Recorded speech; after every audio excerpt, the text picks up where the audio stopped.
Girlfriend হিসাবে ভাড়াত যায় ৰুবি নামৰ সুন্দৰী যুৱতী।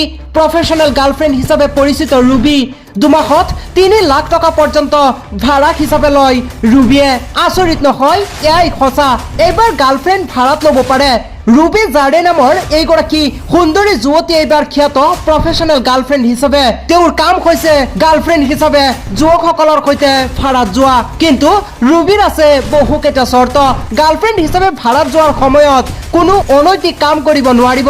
কেৱল মাত্ৰ হাততহে ধৰি ঘূৰি থাকিব পাৰিব। কোনো অনৈতিক কাম কৰিব নোৱাৰিব ৰুবিৰ সৈতে। আৰু ৰুবি এগৰাকী প্ৰফেশ্যনেল গাৰ্লফ্ৰেণ্ড।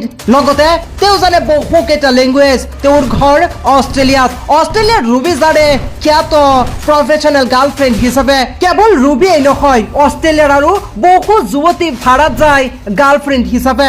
যিসকল যুৱকৰ কোনো গাৰ্লফ্ৰেণ্ড নাই তেওঁলোকে ৰুবিৰ দৰে গাৰ্লফ্ৰেণ্ড হিচাপে ভাড়াত যোৱা যুৱতীক ভাড়াত লৈ ফুৰিবলৈ যাব পাৰিব।